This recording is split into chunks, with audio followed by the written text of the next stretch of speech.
Thank you, I'll come running over. I can say anything. All rise for the pledge. I pledge allegiance to the flag of the United States of America and to the republic for which it stands, one nation, under God, indivisible, with liberty and justice for all. Clerk, please call the roll. Councilman Alvarez. Here. Councilman Cullen. Here. Councilwoman Eckhart. Here. Councilwoman Huda. Here. Supervisor Hay. Here, notation of the exits in the front and the rear and electronic device.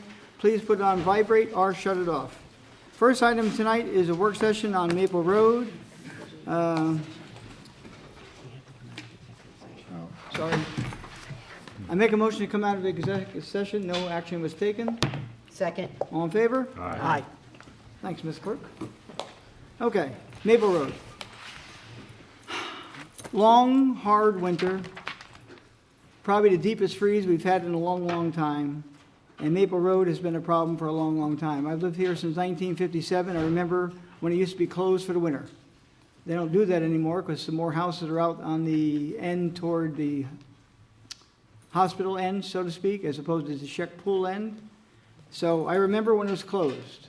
I didn't use it much. I still don't use it that much to this day. It's just a long, dirty, dusty road.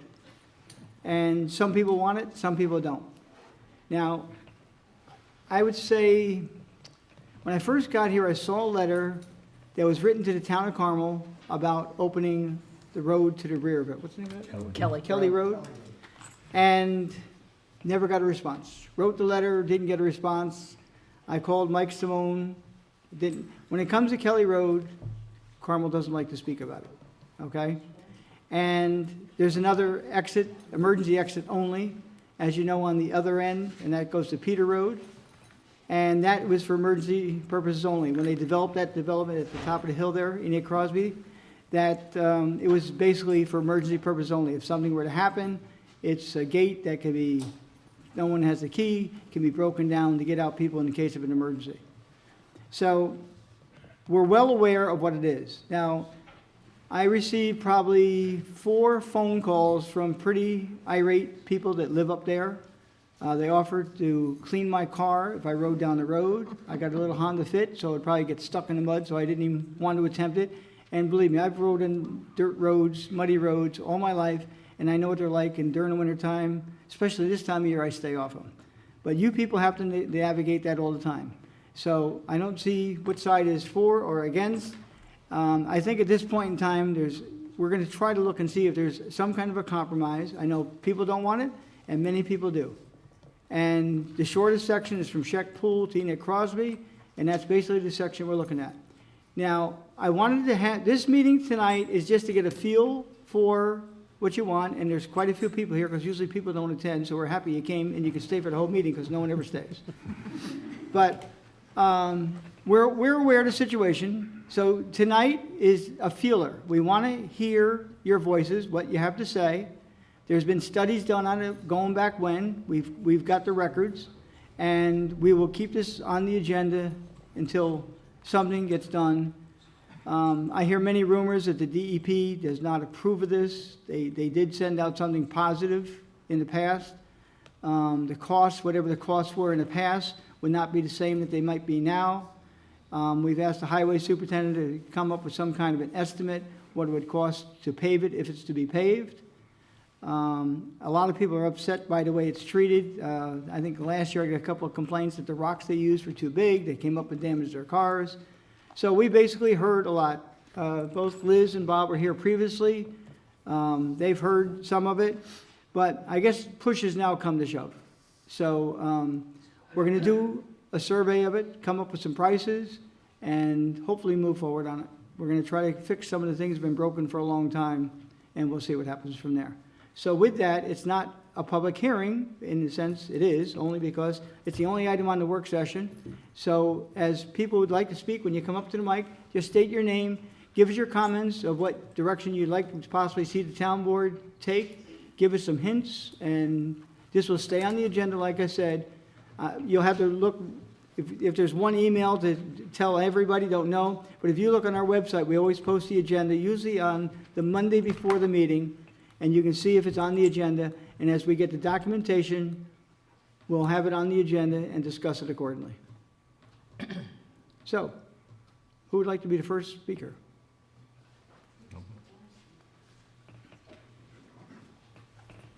We got some documents that were signed by some people that are for the paving. I agree. I'm sorry, I came in a Sure. little late, but I'll give Four? everything to Michelle, the town clerk. Those are for paving, Yes. is it?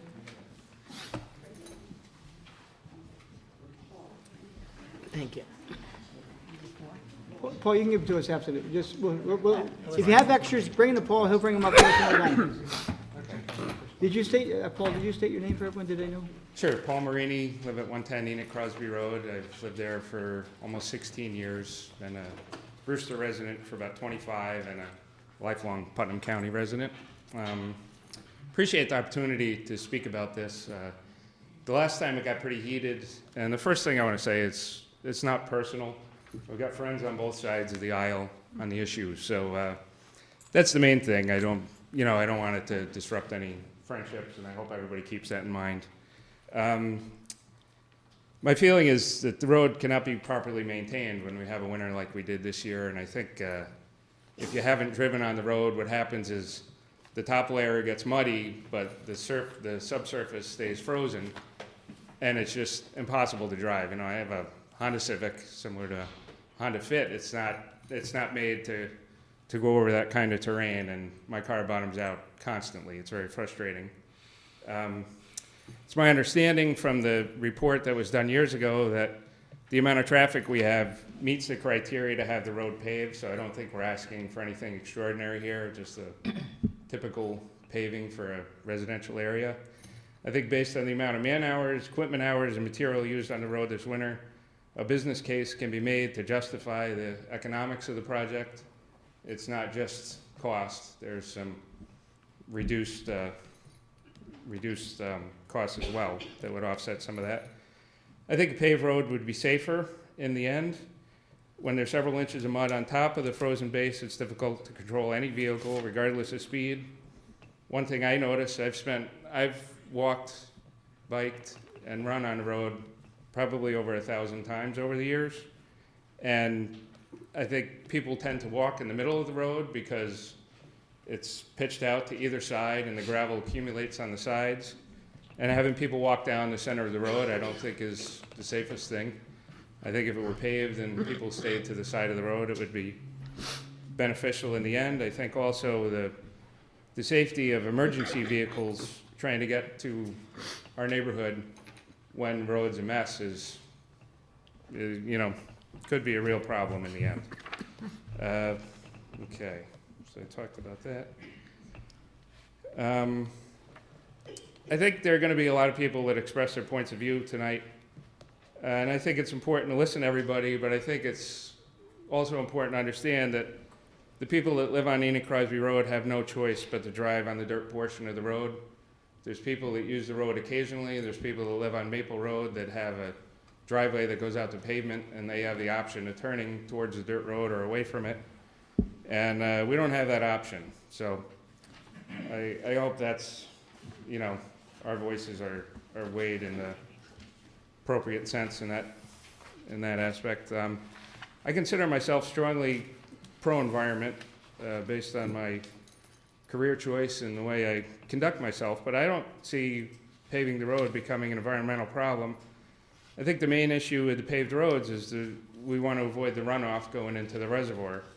Currently, like I said, the dirt road is pitched to both sides, and there's material built up along the reservoir side that kind of prevents, I think it's intended on preventing water from running into the reservoir, but if you go there and look, there are dozens of breaks in that material. The water runs directly into the reservoir today, so I don't see why paving it would be a problem. In addition, the engineering report initially on the paved road was to pitch the pavement away from the reservoir so the water would run towards the hill.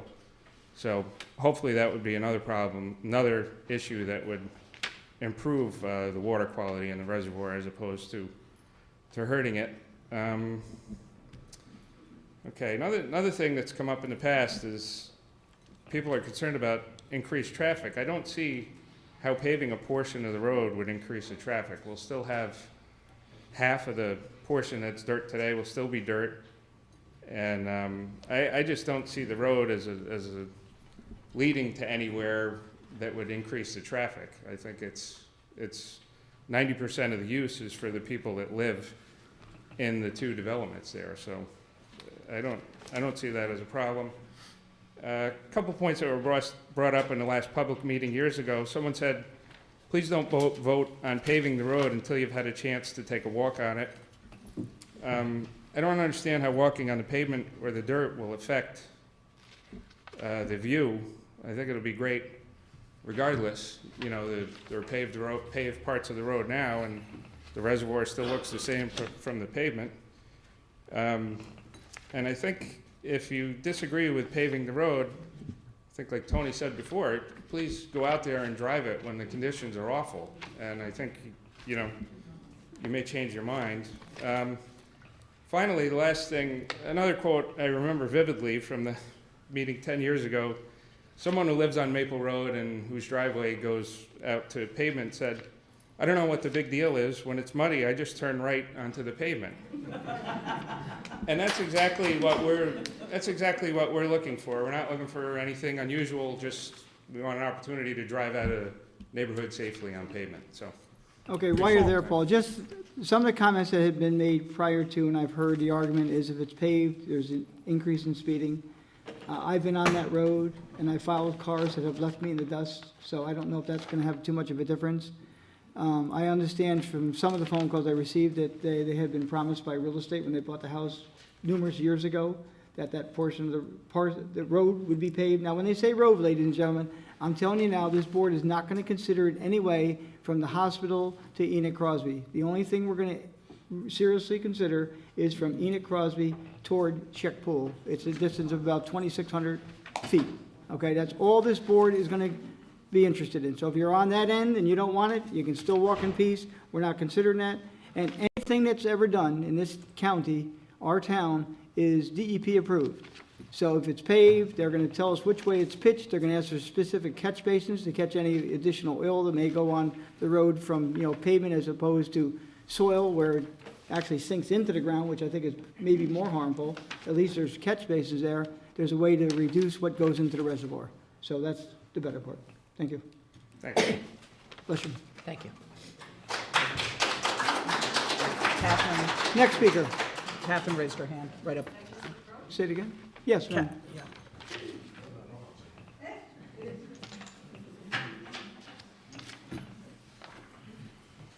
Hi, Ann Golden, and I live on 55 Enoch Crosby Road. I'd like to start by saying I think Mike Bruin and his crew do a terrific job. They work tirelessly on that road, and it's basically like trying to empty the ocean with a thimble. It's an archaic road. They're out there 3 or 4 times a week. They're very courteous about directing traffic, so I think that needs to be recognized. I've lived on or near Maple Road for 50 years. I was in Marnell Estates, I was Tully Foster Apartments, I was in Marnell Estates, now I'm on Enoch.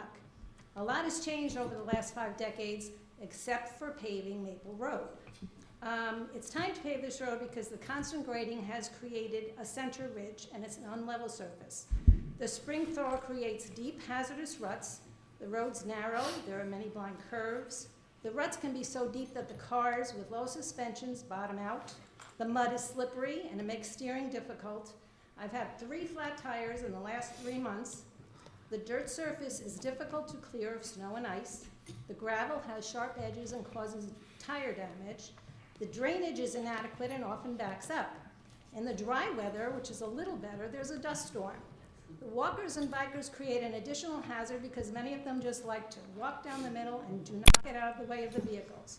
There's no shoulder, and the larger vehicles like buses and fuel trucks leave little room for safe passage. For those who would like Maple Road to remain paved, I say, speed will not be any more of an issue than it is now. There's a $1 million walkway not far from Maple Road that people can jog and bike on. The resources used to maintain this section of road could be put to better use. And this is an ideal time to pave it since oil prices are a bit lower. And I'd like to know how many people who support the dirt road actually have to drive it every day. The Enoch Crosby residents cannot access their homes without driving through the mud, and it's time to correct this situation. Thank you. Next speaker.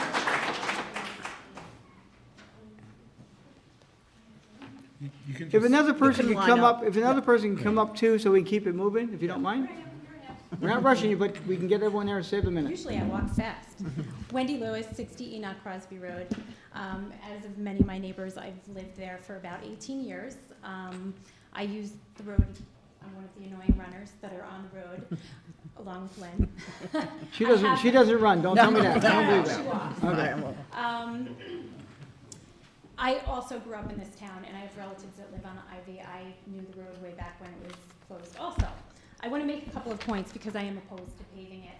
I'm not opposed to a compromise.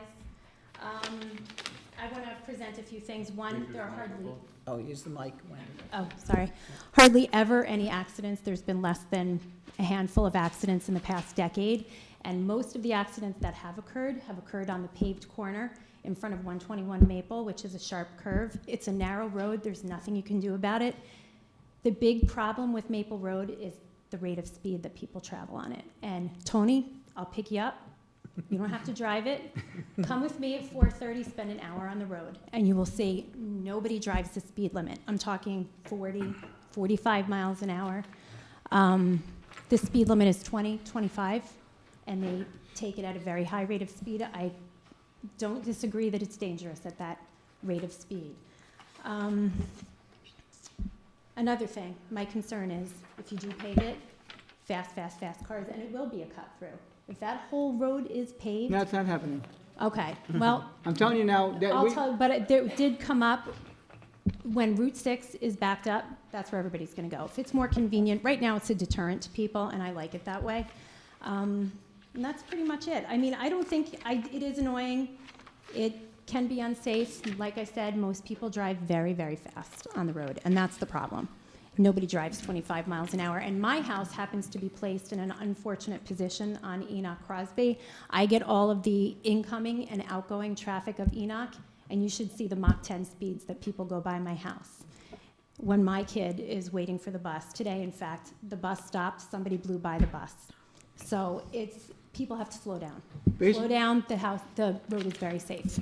Based on the comments you just made this evening, I will write a letter to the Sheriff's Department asking for some more enforcement on that road. Yeah, I think if you put a couple of sheriff cars there, you'd be very surprised. And like I said, invitation's open. Spend an hour with me. You'll see how people drive on the road. Thank you. Thank you. Thanks, Wendy. Hello. Yeah. So my name's Catherine Weber, and I live on Maple Road on the horse farm that runs from the corner where the pavement ends down a good ways towards Enoch Crosby. So if anyone is going to be affected by this, and if anyone wants to see us get this right, it's me. You're pretty much paving my property line. Obviously, given that I own a horse farm on the road, I would prefer you didn't pave it. With that said, I'm sympathetic to what some of the previous speakers have said about road conditions. However, there are things we can do other than paving the road or paving it completely on that stretch that would ameliorate a lot of the muddy and slippery conditions. A cursory Google search for an hour about paving alternatives or dirt road improvements yields a whole list of alternative strategies, some polymer-based things we can apply to the road, things that ameliorate dust, that would preserve the aesthetic of the road, could be applied in only sporadic sections in the problem areas, and would otherwise leave the roads still attractive, still a pervious surface for water, and still an asset to the community for those other than drivers who enjoy using the road for walking, biking, and jogging. I thought it was a little bit sad to hear a previous speaker refer to walkers and bikers on the road as a hazard. When you see people walking and biking in a road, that means that road is an asset. Maple Road is a wonderful asset for our community. I work in real estate in our area and also in Westchester. The most expensive addresses you will find in this area are on dirt roads. Drive down Hook Road in Bedford, drive Upper Hook in Katona, take Vale Lane in North Salem. All of these roads are dirt, and they're all really muddy. And the way that people compensate is by driving slower. If you're blowing out tires and bottoming out your car, you're driving too fast. Ladies and gentlemen, please. And I would at least ask that Hey, ladies and gentlemen, please. One speaker at a time, please. I would at least ask that if I am not successful in arguing that you shouldn't pave it, I would really like to see us pursue alternative safety measures such as speed humps and additional signage to ensure that people don't come flying around my corner at 50 miles an hour, because they already come around at 40.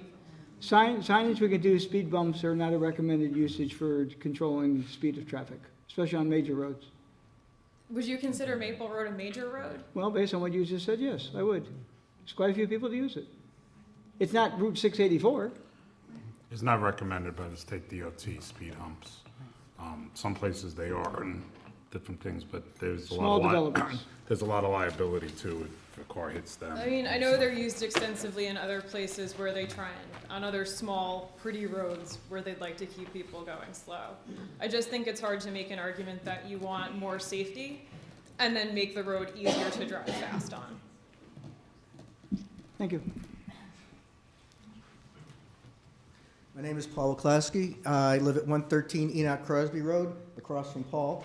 But I have a different opinion about paving the section on the northern side of Maple Road. And the reason for that is I don't believe that several weeks' worth of mud warrants destroying another part of our rural heritage that exists here. And throughout this community, there's a significant amount of change. There's been a zoning change that just happened. And if we were to preserve what many of us, not all of us, but many of us came to live here for, then at some point we have to address the fact that we need to preserve what we have. Now, my concern about the paving goes beyond that. I don't believe that anyone has generated or produced any evidence that the road is unsafe. Number of accidents or otherwise, and I appreciate that we're going to look at, that we could potentially look at the number of accidents, but once again, we have a road which has a guardrail all along the edge of the reservoir, yet people say that, oh, we're going to fall into the reservoir. That's simply not the case. And as far as the safety of the road and speed, I rarely see anyone driving 20 miles an hour on that road. And if someone is supposedly driving around the curves and sliding on gravel, then they're not driving 20 miles an hour. They're exceeding that, and they're doing it at their own risk. Now, the prior speaker did steal a little bit of my thunder in that there is also perhaps a way of taking a half step. And that is that, indeed, we haven't explored all the ways of making this a better roadway. The use of polymers to stabilize the substrate is one of the ideas. There's also other things out there that not only impact the quality of the road, but also reduce town cost. And I'll use specifically dust suppression. There are environmentally safe dust suppression products that that will cut down on the amount of what's called fugitive dust, or the dust that leaves the roadway and gets into the storm drains. Not only does it make the road safer by eliminating the dust that can obscure your vision, but in addition to that, it also reduces the amount of grading that's required, and just generally makes a more stable road surface. Last, I mean, in terms of the stability of the road, I think there was a comment here earlier saying that the problem is mud on top of a substrate which is frozen. I would ask that we investigate a little bit further and find out whether or not indeed that the sections of Maple Road that are mushier really do have an inadequate substrate below the surface, and that those sections of Maple Road could be strengthened in that way by repairing the substrate. Not the top surface, but the substrate beneath it. So that's pretty much what I had to say, that it seems that everyone has jumped to a solution before really thinking through all the problems. And when I talk about the substrate, if indeed everyone thinks that you're going to throw 2 inches of hot mix asphalt on top of the existing dirt road and that there's going to be no problems down the road, well, you got another thing coming, because those areas of the road that currently have a very soft base, unless you repair that and fix that, you're going to have the same problem. Town So- specs would not allow what you just said to happen. That will not happen. Town specs will not allow that to be done. Let what? Too much, 2 inches of, on what type you have there. Everything would have to be brought up, base put down, and okay. more than 2 inches of blacktop. So in many cases with respect to roads and road paving, there is a staged approach which is taken. The town has already been excellent in taking the first steps of improving the quality of the drainage. Great job there. Second part of it is strengthening that substrate. And at that point, you may not need to pave it. All of Maple Road is not a swamp. There is sections of it that need to be addressed. So that's just my thoughts on it. And Tony, could I address just a few? Yes, go ahead. I spoke with our Highway Superintendent, Michael Bruin, and he is not advocating for anything that I'm going to tell you. He can speak for himself. But some things that we were talking about, oh, and I'm sorry, I live at 55 Maple Road, and that's important for all of you to know. I live on the paved section. But I do walk the road every day, and I very often drive both ways. So, they did put down some matting, our highway department, a few years ago, and Michael seems to think that that has really stabilized the northern end, and it was approved by the DEP. So I'm not saying this is something Michael is saying instead of paving, but there is some alternative. He said that the matting sections have been far more stable than the other sections this year. He also talked about what really tears up the road the most tend to be heavy trucks and buses, so you can look into limiting their access. And he also mentioned in times of real emergencies, but which it is now, that you would open up to Marnell at his discretion. And I don't think that's going to happen ever unless trees are down and that's the only access to get in. I also think we also discussed that in North Salem this year, they literally closed. This is not unique to Maple, and I'm sure everyone knows that, and I'm sure it doesn't make your driving easier, but all the roads in North Salem were closed this year, the dirt roads, because of the frost heaves have been so difficult. So I appreciate your points. I just wanted to say that the matting was something that could be looked into as well. so there is a compromise. Well, I'm not even saying that, and as I said, I'm not advocating for Mr. Bruin at all, I'm not speaking for him at all. But there are things that have helped. So, Thank you very much. Thank you. Yes, sir. You go for copies? Thank you. Working in school. I want to say I love seeing your horses on the road. It really gives a nice feel to the road. Hi, my name's Jeffrey Tepper. I live at 91 Enoch Crosby Road with my wife and 2 boys who are in the back because my wife's having an MRI done tonight, so they're here. I'm here tonight to tell you why I do not want Maple Road paved. One of the reasons I bought my house is that I get to drive down a dirt road every day. It was a big selling point for me. I thought how incredibly cool it is. I get to drive down a dirt road to my house every day. How cool. Over the years I've been here, seeing individual people, seeing families, and seeing people with their dogs walking that road, walking that designated scenic road, by the way, over the years, that's just enhanced how I feel about this little simple, beautiful country road we have here. Growing up on Long Island, I can greatly appreciate a road like this because Long Island is becoming more and more congested, and I'm happy I left it. During the 12 years that I've been here, there's been 2 attempts to pave Maple Road, and both times the board has seen in their wisdom to leave Maple Road as the wonderful thoroughfare that it is. Here we are again discussing the possibility of paving a designated scenic road. I'm flabbergasted that we again need to have a conversation about why we should work with the environment and not permanently change it. Over the last 5 years, the town has done an incredible job of maintaining that road. There have relatively been few days that that road has seen a swampy condition in the past 5 years. With this winter we've experienced our two probably worst weeks of that road in 5+ years. I know that one of the tasks of the board is to make financial decisions. When this road has been in poor condition for 1 to 2 weeks out of the past 5+ years, spending, which I believe was $300,000 to $500,000 to pave the shorter end of Maple Road,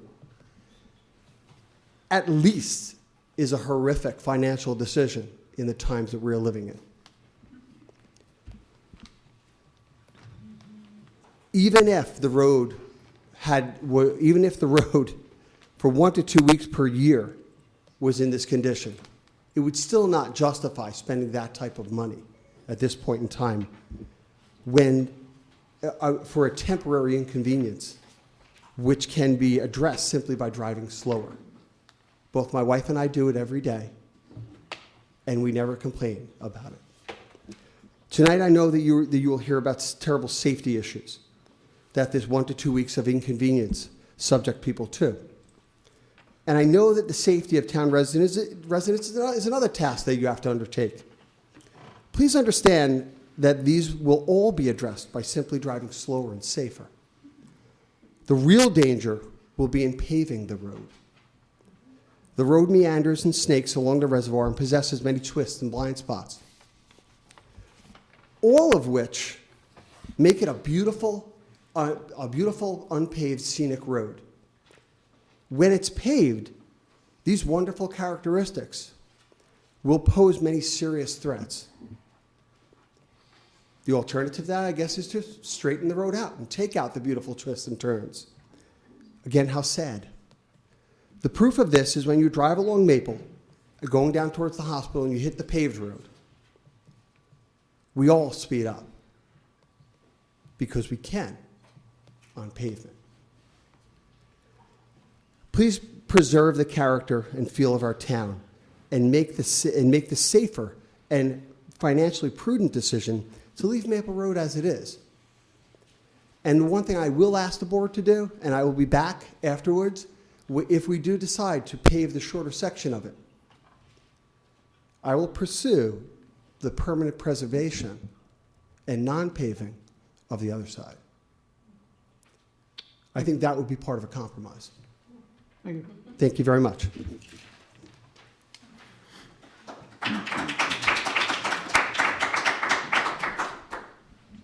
Yes, my name is Mr. Otto. I live at 117 Enoch Crosby Road, along with my wife, Sharon, and 2 other kids. The kids, we go to the public school here. The schools are fine. But the problem we have is the road, with the bus drivers, and we're forgetting the kids. But who feels it knows it. The bottom line, who feels it knows it. And change is inevitable. You're going to have change. Whether it's good or bad, you're going to have change. So listening tonight, all I'm hearing, we already basically reached a compromise. We're going to pave from Enoch Crosby Road to Shack's Pool.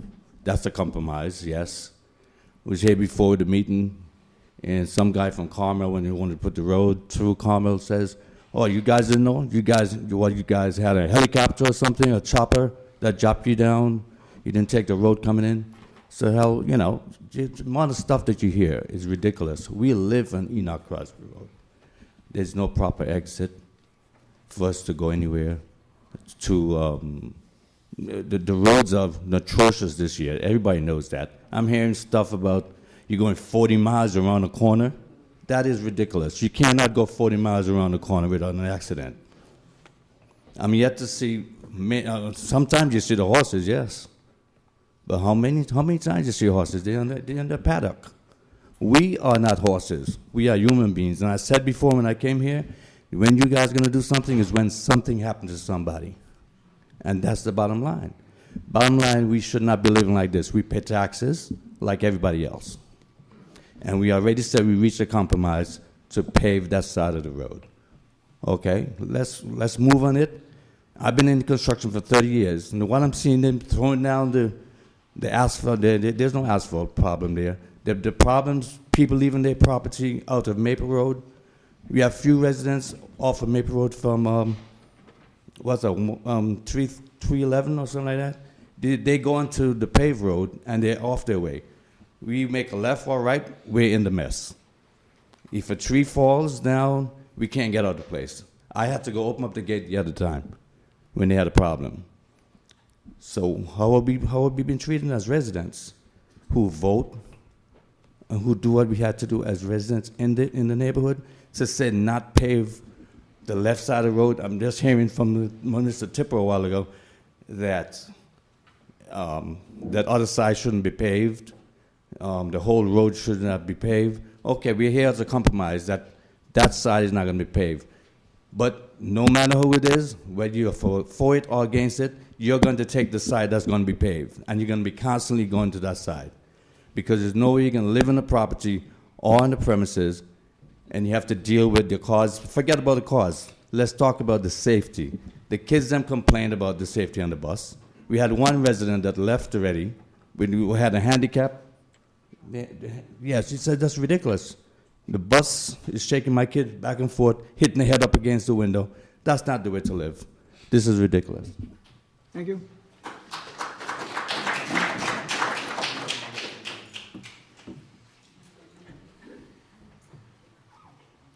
Hi, I'm John Lord. I live on Jewville Road, and I've been a resident for a number of years. I've used Maple Road constantly since I've moved up here. I would prefer that we leave the road unpaved. Its rural character really, it's the best thing for Brewster as far as I'm concerned in Southeast. I drive on Jewville or on Maple Road whenever I go to and from Hannaford's. It's just a peaceful place. It's a place to decompress. That's when I'm driving. I run on that road quite often. I've biked on that road many times over the years. And I would prefer that the town continue to keep it unpaved. Thanks. Thank you.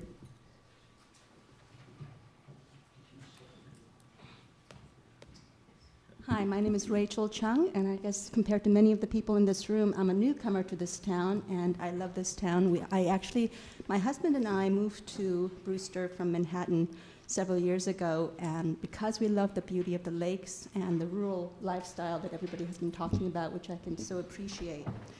And since most of you have lived in this town longer than we have, I can appreciate that you will have argued through and discussed many of the issues that perhaps we are not as aware of.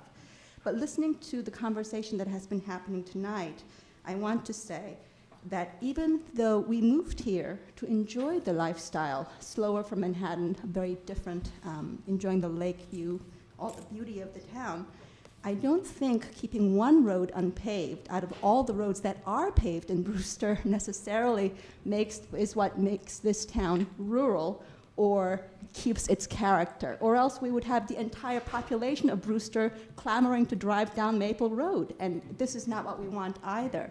So I would suggest, since the town was gracious enough to create that bike path, which is absolutely gorgeous, that people do enjoy that part of town the way they can without compromising on the safety. Also, I might say that every morning that I drive this road, I appreciate the view of the lakes and the trees best when the roads are paved, because then I don't have to focus on the safety of my driving.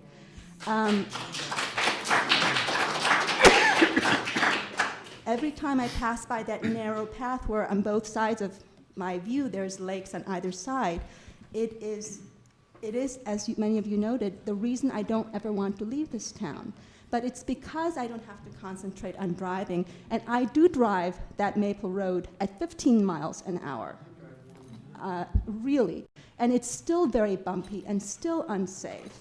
So, and I can say this now in front of my sister-in-law who's visiting, when she drove up from Atlanta this winter, she actually spent her first night on Maple Road in the car because we could not get that car up the hill to Enoch Crosby. You know, we went to the Greek diner. We couldn't move back, and literally we were stuck there until 7 in the morning. So I would hope that it didn't give her the wrong impression of Brewster. And if speeding is an issue for Maple Road, I think, you know, those who can appreciate the safety of this town will drive slower. It shouldn't be because roads are unsafe that we drive slow. Thank you. Thank you.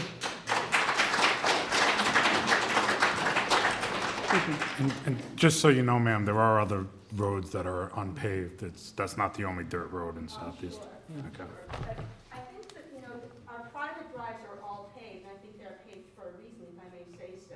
I don't know how many people, I'm sure there are people who want their private driveways unpaved, but as far as I know, everybody's driveway on Enoch Crosby is paved.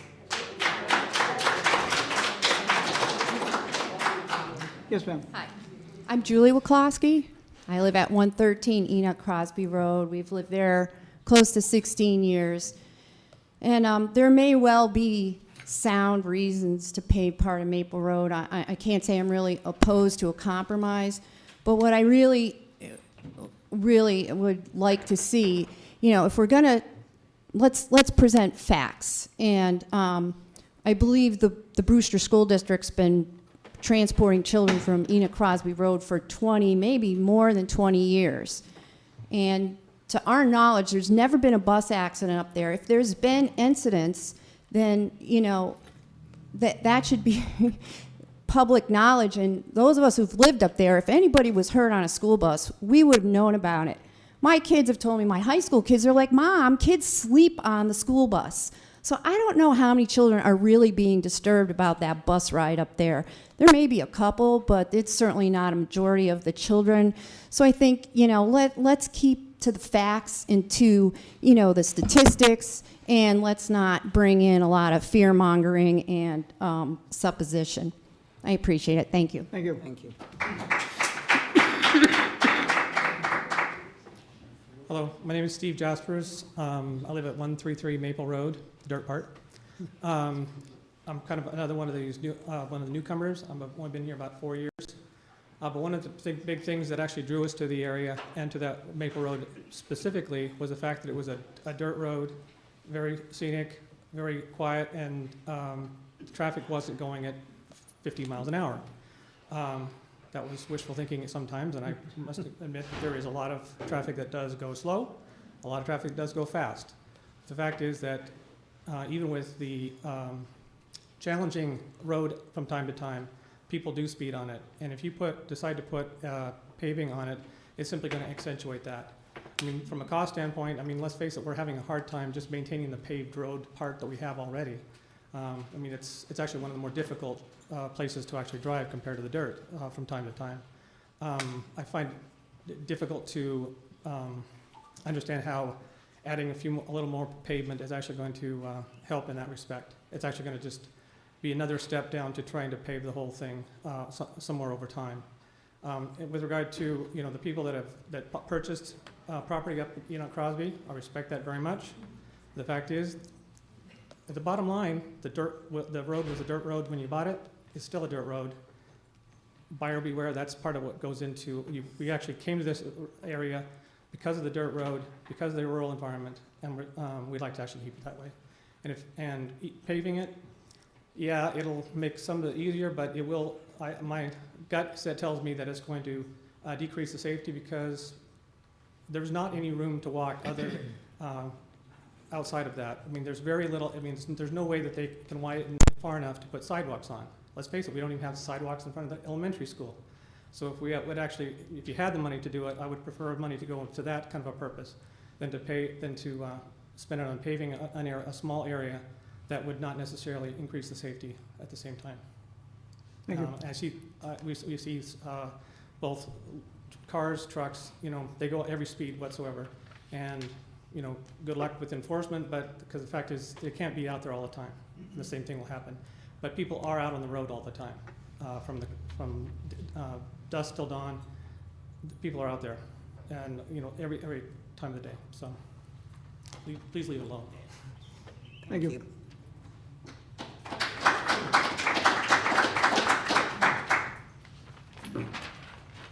My name is Gina Achagrassi. I live at 3 Ivy Hill Road.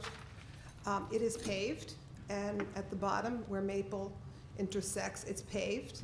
And I am adamantly opposed to paving the whole section that you're discussing. I walk my dog on that road.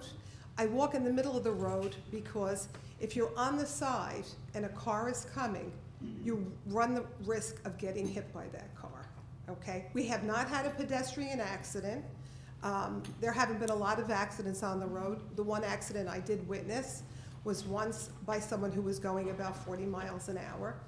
And to think that, Mr. Hay, you said that you do not use that road, you don't have a desire to travel on it because it's so difficult? No, If it were paved, that's what you implied in the beginning. I don't live in that area, ma'am. I understand that, so I but don't. you implied you would probably avoid it to not go on that road. I would. And if it were paved, you would gladly take that road, No. as would many other people if you were going from the increased traffic that we're seeing, if you were near the hospital, and you knew that you could get to a point by cutting through Maple Road, you would take it, and so many other people will as well.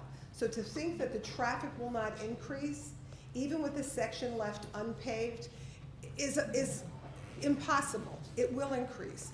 And the people that want that road paved will go the fastest. And when their kids learn to drive, they will go the fastest. And that road, I bet everybody that bought in that area, because we're all from the same neighborhood, and I would venture to say that everyone purchased their house because as they approached the area, they said, wow, this is a really nice area. This is Brewster. This is a lot different than the other parts of Brewster that we know. And that's the reason why you purchased your house where you purchased it. You drove on a dirt road, you entered Enoch Crosby Road to get to your development, or whatever house you live on Enoch Crosby, and you did that knowing that this was a road that was absolutely beautiful, that was a dirt road that you traveled on to get there. And if a realtor promised you that it was going to be paved, no one promised me, and I was thrilled to have the opportunity to buy my house because of the area that it's in. And it sets the area apart from many other areas that are in this town. So I think it would be a huge mistake, and to think that we're compromising by paying taxes to suffer by having a dirt road, there are a lot of things in life that aren't fair, but I don't think we're suffering for a dirt road. And that's all I want to say.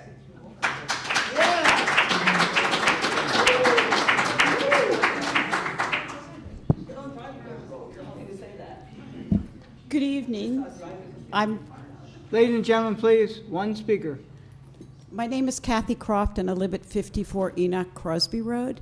I've lived there for 17 years, and before that I lived in North Salem on one of those dirt roads that was closed this year for 23 years. The big difference where I lived in North Salem, the developments on either end of the road, they had the opportunity they did not have to travel the dirt road. They could go out on a paved road. And when Crosby Hill was built, there's really no egress. There's just one way in and one way out.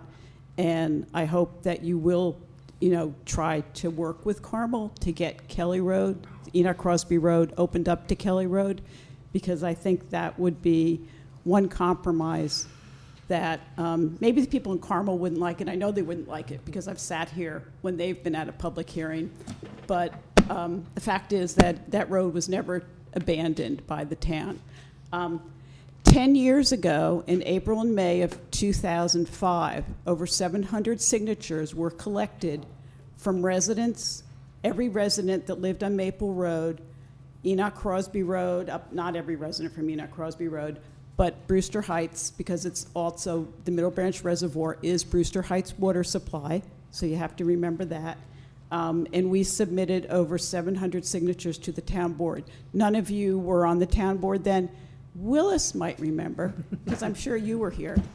But But I did just want to say, and the only other thing I want to mention is I do walk the road every day. I do not walk in the middle of the road. I usually will step to the side, especially nowadays because of the condition of the road.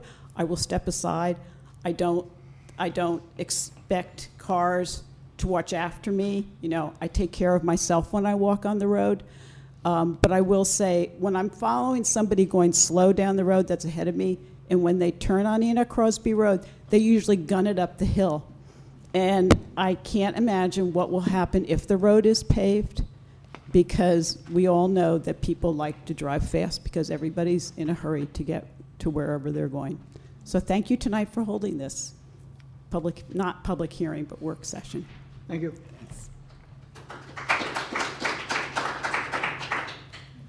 Hi, good evening.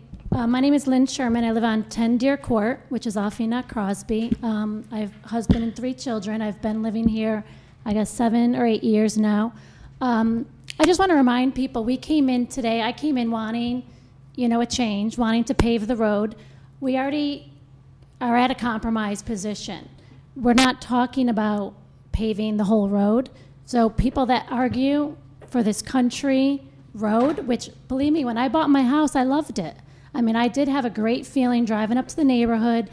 I appreciated the beauty of the area and the road. I did think it had a lot of charm, but being practical, living here day in and day out with 3 kids, driving multiple times a day on this road, it just is not a practical road with the number of families that we have living. There's about 70 plus homes, I think, affected, and that is our only access, and we're already at a compromise. You had already mentioned we're only considering paving that smaller half, which we can exit out to the left. I don't even know the miles wise. I mean, I run that road as well. I'll run it whether it's a dirt road or a paved road. I'll go to the bike path as well. I have that option. But the point is, it sounds like we're already at a compromise. We're going to have the bigger portion of the road remain a gravel dirt road, but it's just going to allow us or any resident that wants an easier way out, an easy way out. And I don't think it's asking for that much. I don't think it's really going to affect the beauty of our town. We still live in, a very scenic, we still have the reservoirs. I've been on many roads, and I appreciate the beauty in this area, whether it's a paved road or a gravel road. We still have that beauty of this area. But when I have to drive my kids in and out, I mean, there's times I don't want to leave my house because it's just, it is an inconvenience, but we've talked about the safety as well.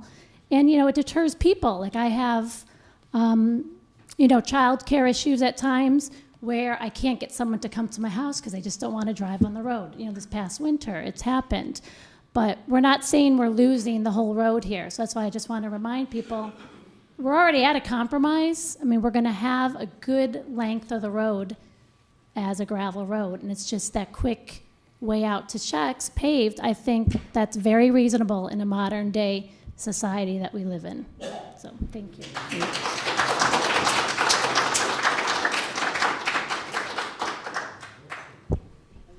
Good evening. My name is Ann Finizzi. Kathy Croft made a suggestion to look at Kelly Road.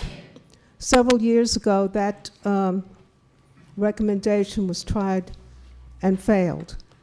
And I hope that we will not disadvantage one community to the advantage of another. I am not taking sides in terms of whether or not it should be paved, not paved, or so forth, but I believe that the Kelly Road situation would not be in the best interest of either Southeast or Carmel. And I know the people on Kelly Road very well. Okay, thank you very much. Thank you. By the way, I just wanted to ask, and I recall the situation years ago in terms of the paving of Maple Road. Maple Road is a scenic road, right? Is it designated has been, scenic road? Is that the entire road that was designated as scenic? Yes. What protections were granted, or what special? There isn't it isn't as strong a protection as was originally planned, because it does leave, I believe it leaves paving, and Will know this better than me, up to the discretion of the highway superintendent. Oh, I see. Okay, so it's not, Yeah, I thought it granted more protection than. no, that was part of the Oh, okay, compromise. because I know that it was one of the good things that happened for the town of Southeast. And if I can just quickly address the Kelly Road opening, I did make calls before this meeting to make sure we were prepared. I spoke to, Kenny Schmidt called me back, he's the supervisor in the town of Carmel. He left a very long message about, obviously, why they don't want the road to open up into Kelly. And he gave me a brief history. I spoke to Highway Superintendent in Carmel, Mike Simone, who feels the same way. Carmel, actually, and Will can help us out with this. The Highway Department in the town of Carmel there was a stop work order, issued a temporary restraining order on the town of Southeast for cutting down trees. And Carmel, the Highway Department was made lead agency, I believe. I spoke also to Joe Charbonneau, who was extremely helpful. He is one of the attorneys over in Carmel, and he told me much the same. It's not that it can't be pursued, but it seems to be a real dead end. Is that pretty accurate, Will, or what else can you add? Well, I'm not quite sure that your characterizations were totally accurate, but the process of opening that road was stonewalled by the town of Carmel, alleging that that when we went to try to reopen it a bunch of years back, that we had not fully completed the secret review. And when we went back to do the secret review, the town of Carmel claimed lead agency, and it was challenged. It went to the Commissioner of DEC, and the Commissioner of DEC, for some reason, which I still have no understanding as to why, granted lead agency status to the Highway Department of the town of Carmel, even though none of the construction and none of the runoff or drainage or any of the other impacts, other than the fact that it would reopen a historic road in this town, had no impact on Carmel. And that's where it lay because the town of Carmel Highway Superintendent is ill-prepared to conduct a secret review and has certainly no incentive to do so. So if the town at some point decides to revisit that, it's going to be a lengthy litigation process. Right. Yes, ma'am. Hi, my name is Sharon Scheel. I live at 46 Enoch Crosby. I actually only moved there about 2 years ago. So I just wanted to point out a couple different things. First of all, the neighborhood I came from was all paved. We had speeders. We had people that went the speed limit. There was never an accident on that road, that I'm aware of, I should say. And I lived there for about 10 years. So it was paved. It was a residential street. It was similar to, where we are with homes. And, again, it was a hill going up, and, sometimes you had people go fast and sometimes you had people go your speed limit, and that's going to happen in any neighborhood. So that's first and foremost. Second of all, again, kind of what Lynn was saying, let's keep it in perspective to everyone. We're talking about a half a mile of road. We're not talking about the entire scenic Maple Road, which I run on all the time as well, which I love.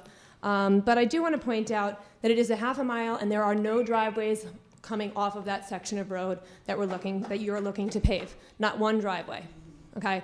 A half a mile, I don't know about anybody else. I don't own a Ferrari. It's going to take someone a very, very long time to pick up enough speed to really cause a difference on that half a mile being paved or being dirt. So, second of all, I also want to say so a lot of the comments that were made here tonight don't apply because they really do apply to the other section of Maple Road, not the portion that we're talking about paving. Also, as far as walkers and runners like myself and many of us in this room, the danger is not the fact that these walkers are on the road, it's the fact that they're in the middle due to puddles, due to ruts, due to unsafe surfaces to run on the side of the roads. So, giving someone a choice to go out the other way and run to the bike path, why not? Other people can turn right and run on the dirt road if they choose to do so. So I think what we're all saying here is all about compromise.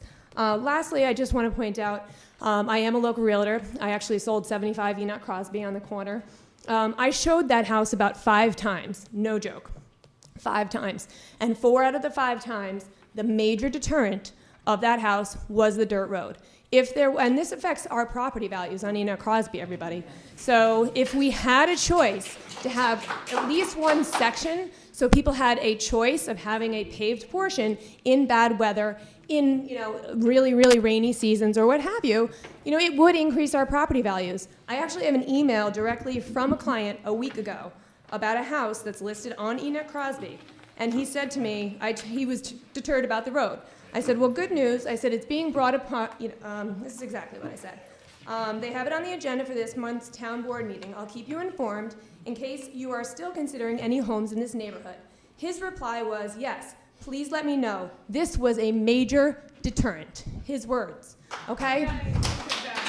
And as far as Bedford and the roads that people expect many dirt roads. A lot of people who come to Brewster love the beauty, but 99.9% of the roads are paved. They're not expecting dirt roads. So when they come here and they hit a dirt road, it is a little off-putting. So that's all I have to say. Thank you. Thanks.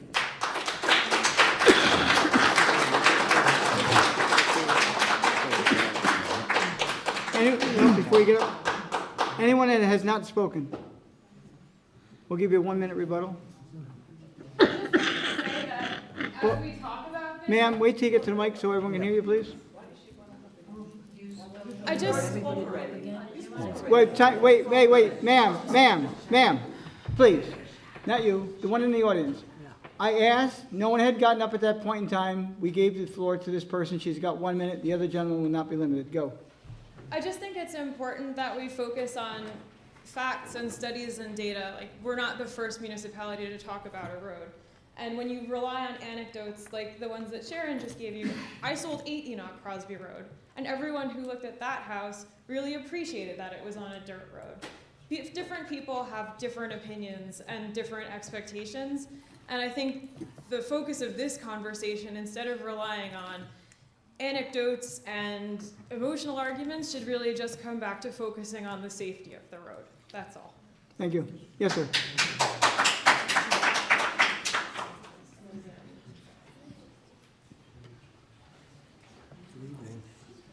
I'm Bob Schoenberg. We built our home 20 years ago on 18 Enoch Crosby Road. Can you hear me all right?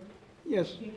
I don't know how many of you have seen this engineer report that was authorized by the town 10 years ago, but it's very significant. It addresses each of the concerns that people spoke about as far as the water runoff and the type of surfaces. And I would tell you that it's very comprehensive. And if each of you haven't seen it, have any of you seen it? We will be reviewing it. We have the documentation. I'm not sure if we have that, so if you'd like to scan that to me tomorrow, you could do that. Say again?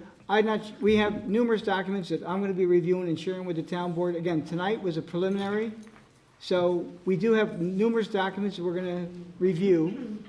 Okay. It may or not be there, so if you want to give us a copy of that this evening, Yes, or absolutely. This is the one that Jacobson, the engineers. and if we have the same town engineers, and we have Yeah, you've probably 3 file folders that we're going to be reviewing. seen it. I would tell you that I've heard a lot of give and take here this evening, much of it very emotional. But we are very much, my wife and I, very much for paving, at least the compromise section, because while it may be almost impassable, that road, for a few weeks of the year, I would tell you that the rest of the time is not exactly a pleasure. The potholes are ever present. The highway people are always out there filling them in. And I, from personal experience, had the misfortune to have to take a short ride in an ambulance, and I would tell you that the road was worse than the reason they came to get me, because it was brutal. I mean, really, truly brutal.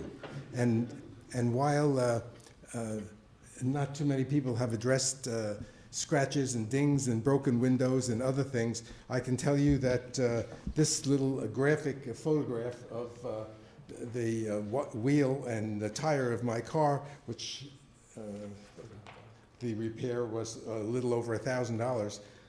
That's just from going down Maple Road, and unfortunately, what looked like just a little puddle turned out to be halfway to China. It was just awful, and this happens all the time. I think that's probably all I have to give you. Okay. We'd like to see it paved. Long overdue. Thank you. Thank you. You want to leave that, one document? Okay. Okay. I'd like to thank you all for your comments tonight.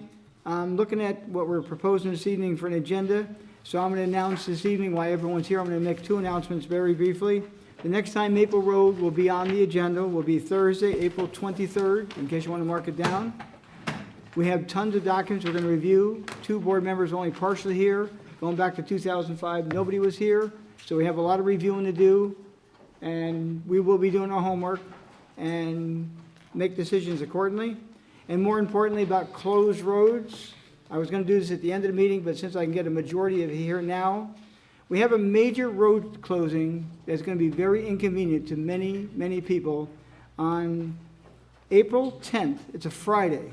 The Route 312 railroad crossing is going to be upgraded by the MTA. Now, it's a state road. The town has nothing to do with it. The county has nothing to do with it. And it really has nothing to do with the accidents they've been having at the railroad crossings. That's something that's going to be addressed. It's being addressed by them now. But over the years, especially the past 10 years, that grate out there, it just gets deteriorated to nothing. The school buses have complained numerous times. I know when I was a legislator, I had to fix it at least once. That was probably 7 years ago. They're going to basically pour concrete and then put a layer of blacktop over it as well, I understand. So I recommend, and it's not that I'm recommending, they're telling us the road will be closed on the April 10th on a Friday. Now, original report said it would be during rush hour, after rush hour. I've now been told it's going to be 11 o'clock. But to be safe, if you're on 312 and you're coming from the Home Depot, coming down toward Dykeman's, you can't cross the tracks. You go up that dirt road that's right there, Ice Pond Road, and practice what I've been hearing. That road's in a lot better shape for some reason. I don't think I've ever received a complaint about Ice Pond, ever. Only Maple. But at any rate, on Saturday, it will be closed the entire day. Now, if you're coming from the other way, if you're coming from Brewster High School down toward Dykeman's, you can go to the railroad tracks. You're going to have to turn around and go back. You cannot cross the tracks, okay?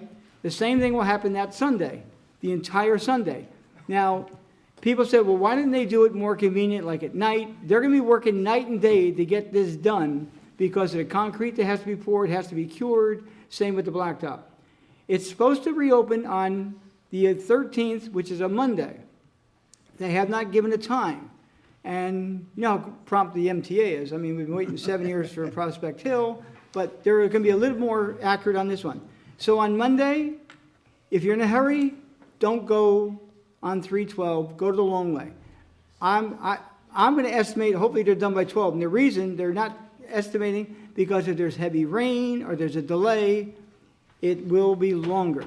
So I would say from Friday night on the 11th at 11 o'clock until Monday, I don't want to give you time, I would say 12 noon, but wait till you hear that it's open. There'll be news reports on the radio telling you when it's reopened.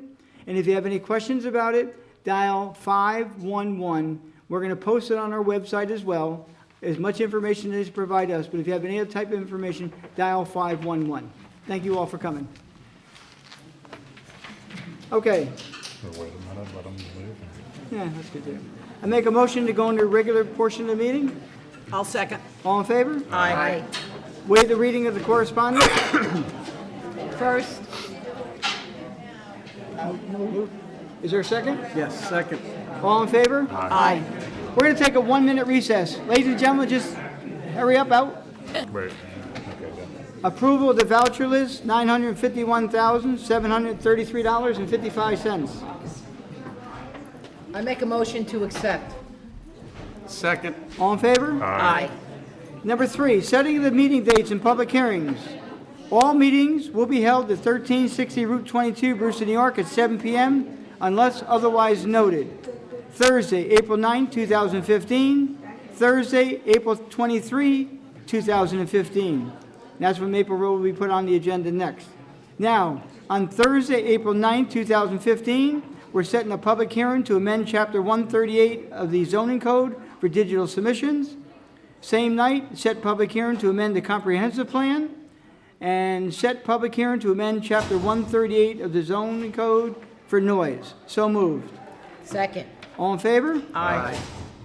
Waive the reading of the budget transfers. So moved. Second. All in favor? Aye. Time out. Okay. Number 5, resolution, Pinella Fence, certiorari settlement. Resolved that the town board of the town of Southeast does hereby accept the recommendations of its professional advisors and authorizes town attorney to execute a stipulation of settlement, consent judgment, and/or order of consent in accordance with said recommendations for the following: petitioner, Pinella LLC, tax ID number 78.2-93, year 2014, assessment $1 million, settled assessment $750,000. Ladies, please, ma'am. Ladies, please. One meeting. And be further resolved that the town attorney is hereby authorized and directed to execute any and all stipulations, consent orders, and other documents necessary to reflect the foregoing settlement. So moved. Second. Discussion. All in favor? Aye. Thank you, Lori. Number 6, a resolution of Grace Assembly of God, ARB recommendation. Now therefore it be resolved that the town board hereby accepts and approves the report of the Architectural Review Board dated March 23, 2015, a copy of which will be annexed hereto and made part hereof in connection with Grace Assembly of God, Inc., and that such report shall be incorporated in final site plan subsequently reviewed by the planning board. So moved. Second. Now, just a brief discussion. You will add will be annexed to. We don't have it in front of us this evening. Oh. Okay? You got that? Will be annexed to. It was a seconded? Yes. All in favor? Aye. Number 7, resolution, declare lead agency for zoning digital submissions. Now therefore it be resolved that pursuant to 6.17.6B1 of the State Environmental Review Act, SECRA, the Town Board of the Town of Southeast hereby declare itself lead agency for the purpose of SECRA for the unlisted action. So moved. Second. Discussion. All in favor? Aye. Number, time out. Well, digital submission, that's all. Number 8. So I would make a motion to refer the zoning digital submission to the Putnam County Planning Department. So moved. Second. Discussion. All in favor? Aye. Resolution, number 9, resolution to declare lead agency for the comprehensive plan. Now therefore be resolved that pursuant to 6.617.6B1 of the State Environmental Review Act, SECRA, the Town Board of the Town of Southeast hereby declares itself lead agency pursuant for the purposes of SECRA for this type 1 action. So moved. I'll second for discussion. Discussion. I just want to clarify that we still have to codify certain items that are in the comprehensive plan. So those will be all subject to public hearings as any other law changes, Yes. correct? Okay. We actually passed the comprehensive plan on August 21st of last year. We did that so the living document could stay alive and we could move forward. There were recommendations made in there that required further review and finalization, which is now coming in front of us each time, okay? The 2 actions that were, the one tonight on digital submissions was not one of them, but the other part about is, okay? So every time, I think there's at least 4 or 5 more changes that will be made to that. One change we made early on was for the outside storage. That was kind of like an emergency measure because it was tough for some of the businesses to, have warehouses, and the way the code was written, a person could rent a warehouse, but they couldn't keep anything outside, like a truck for the business or something like that. So we did kind of an emergency stopgap measure so that can move forward and these buildings could be rented.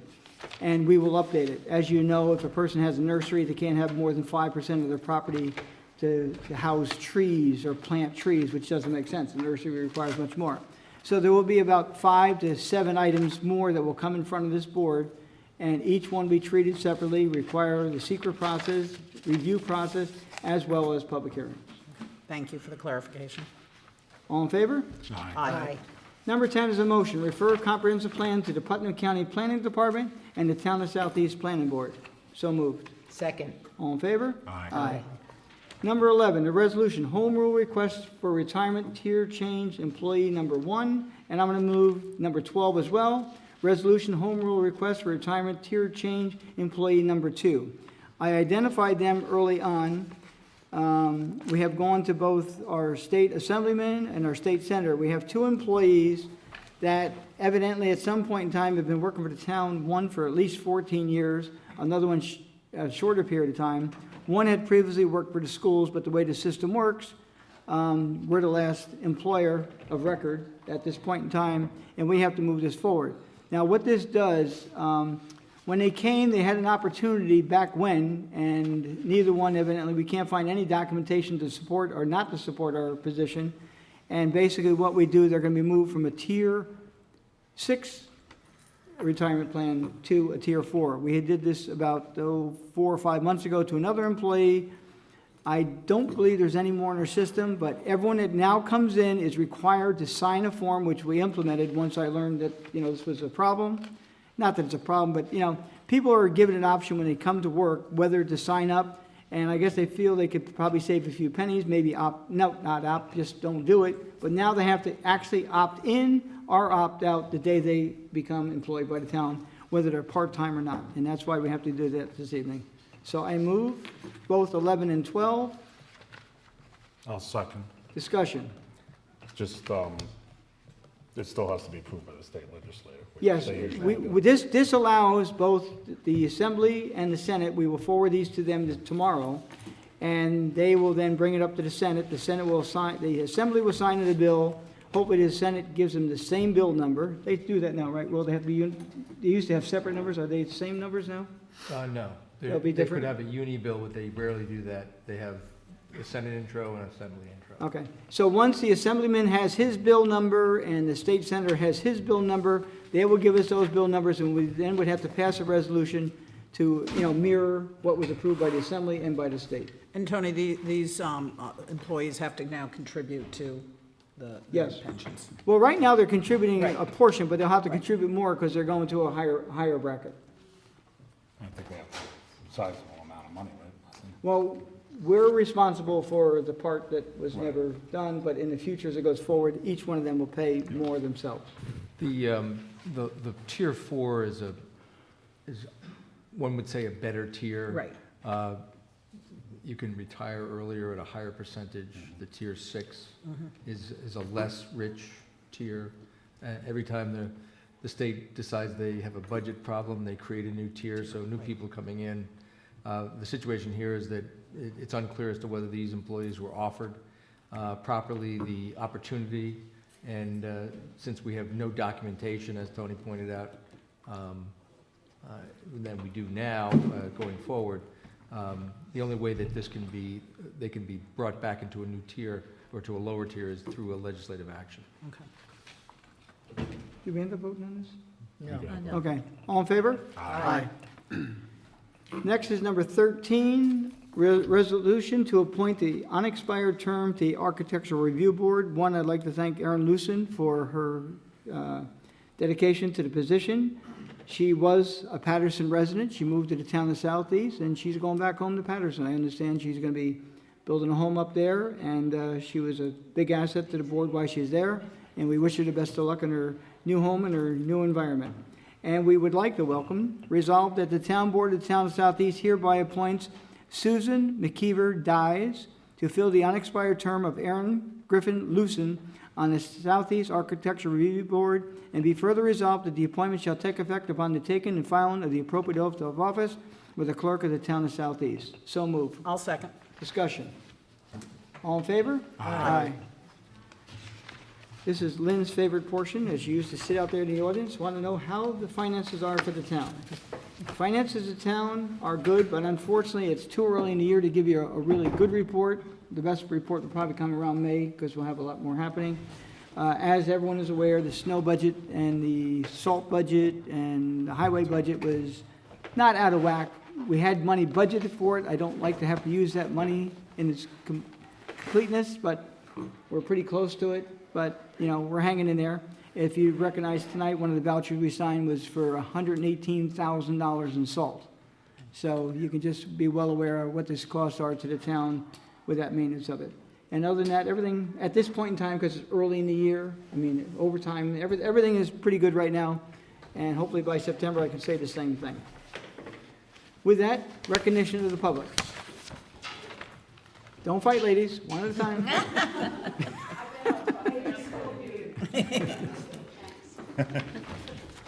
Kathy Croft. I'd like to ask if on the planning board agendas and maybe the zoning board agendas, if when properties are listed, if you could put the tax block and lot number That on seems like a those reasonable request. agendas, because sometimes I'll be reading it or I'll get someone will call me and they'll go, do you know, and I don't even know where it is, except maybe it'll say the address, Route 6, and I'll Google it, but.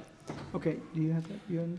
Well, at least Tax- for the zoning board, the public hearing notices do contain. Right, but just on the planning board, because most other towns do that, and it's just a little bit more information. As you know, Lynn Eckhart and my secretary spent months, I think maybe 9 months. And I think they now need to go back and scan them all. Well, this is only a part-time Thanks, job. Kathy. She's already made it full-time plus, except when she goes off to her South Sea Island, wherever that might be. But Thanks, Tom.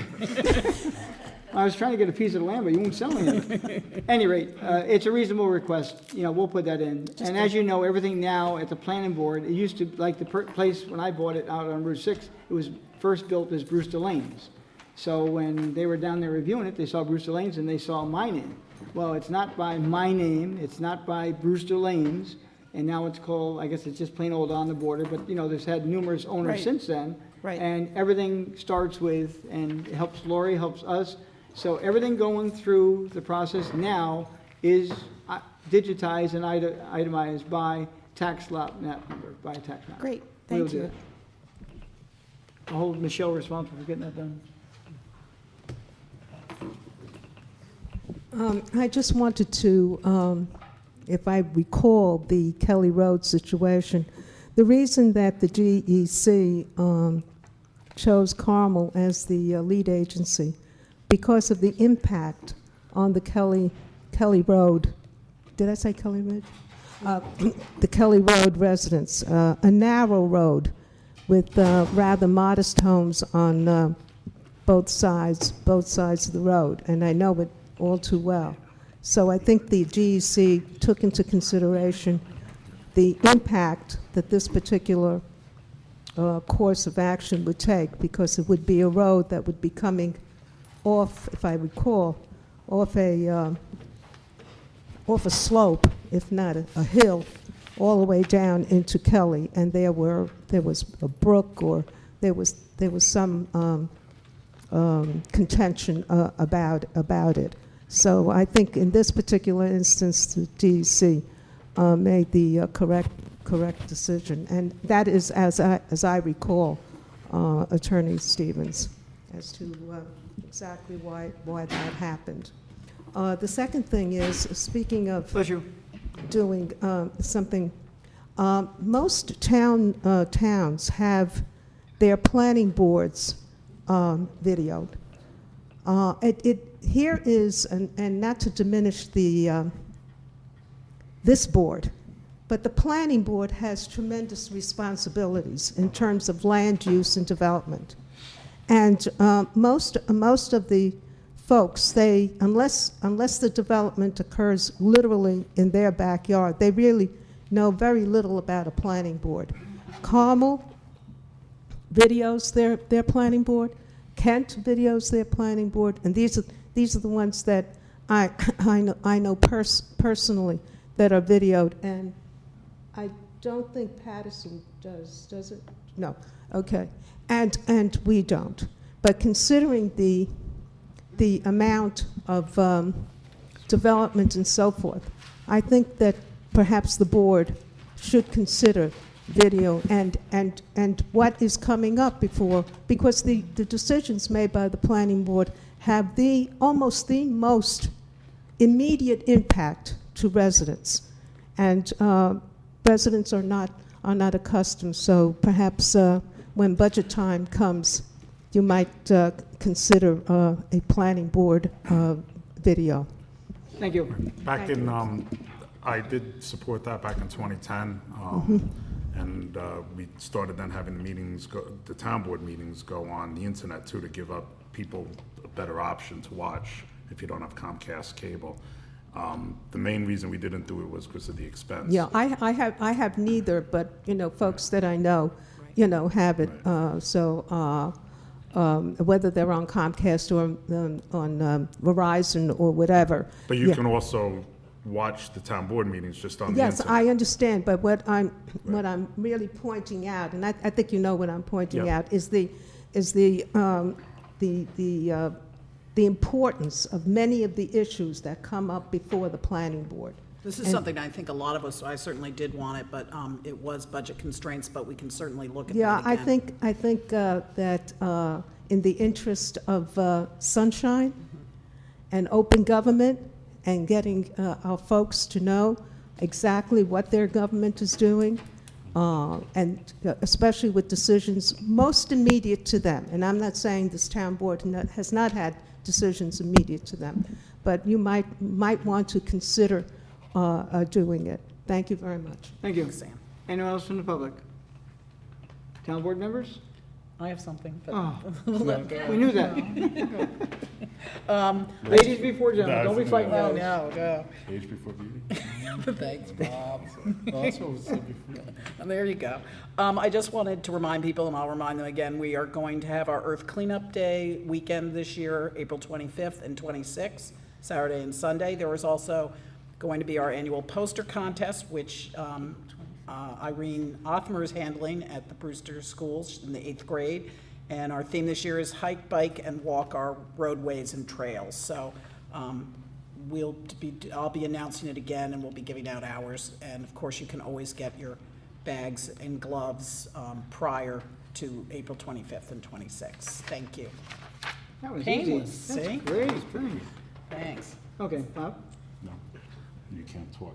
Poor Edwin has a cold. I just want to wish everyone a happy Passover, happy Easter, and I'd also just really proud of our highway department, Mike Burdick, who is our mechanic. He finds federal government surplus vehicles, and myself and Tony Hay and Levon and Mike Burdick had the pleasure of driving down to Virginia.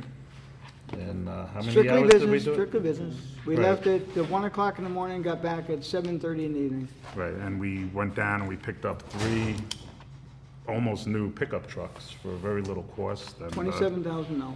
Yeah, it's gonna save the town a lot of money. They're lime green, so I'm not Can't crazy miss 'em. about the color, but, We can find you- out when you- people are cheating and not doing their job. right, but it is a great program, and, Don't be telling everybody it was no, gonna. no, I was just thinking about that. Yeah, we don't want too many other towns to find out about it, because, I doubt they watch us. I think yeah, you're I don't okay. think so. I think they're safe. But, As riveting as it is. And Mike Burdick, I keep getting them confused, but Yes. Mike Burdick has been on top of this program basically since day one. And it's amazing what he doesn't just get vehicles. I mean, he's gotten brake drums. He bought, what, 400 pairs. He's got a shelving. I told him I needed a new paper folder. He went online, and the government's got tons of things that they've paid a lot of money for, and they're giving it back to us for pretty close to nothing. Bottom line is, we did get it for nothing. All we had to do is pay for the shipping of it. And I get nothing but compliments of how well this thing works compared to the Mickey Mouse thing we had before. It gets the job done probably 10%, no, 90% faster than it was in the past. He's getting us shelving for our archives. I basically ask him for anything, and he tries to find it. And he does a lot of it on his own time. He does it from home, and he's very unselfish. So he's not asking me for a raise, and that's a good thing, but I'm glad that he does what he does for the town. He goes above and beyond, as many of our workers do, but he's one of the ones that goes home and takes his work with him, and we appreciate it. Anyone else? Thanks for picking it I'm up. just going to say that I thank Tony for What I heard, you actually bought a round of coffees at Dunkin' Donuts on that drive down? Actually, he bought us was it the breakfast and lunch, but Don't let it out, everyone be we asking. were me- limited to the dollar menu at McDonald's. And I'm not kidding either. Yeah, but you had free packets of sugar. Yes. Don't- you don't- limit the- You're gonna I ruin my love it, too. reputation. Yes. Uh-oh. And I did have the credit card for the town with me for gas. And the first time I put it in, I saw a different color credit card because I had been using it because I got another one, because I get 2% on one. I'll tell you guys after the meeting if you want to know. Someone pays 2% now, the other guy was only paying 1%. But at any rate, when I went to buy the gas, I put in my credit card, and then somehow I slipped up one other time and used the town one. So bottom line, it all got straightened out, but it was purchased with my own hard-earned money. And he can't believe it. But he did have to go to the dollar menu. I'll treat anyone if they want to go, but you got to go to the dollar menu. And if you want 2 desserts, we go to Wendy's and we go to McDonald's. I'd like to also add my wishes for everyone to have a great Easter and a great Passover, and look forward to seeing you at the next meeting, Thursday, April 9th, 2015 at 7 p.m. I'll entertain a motion. I'll make a motion, we close tonight's meeting. Is there a second? Second. All in favor? Aye. Thank you all for coming. Thank you.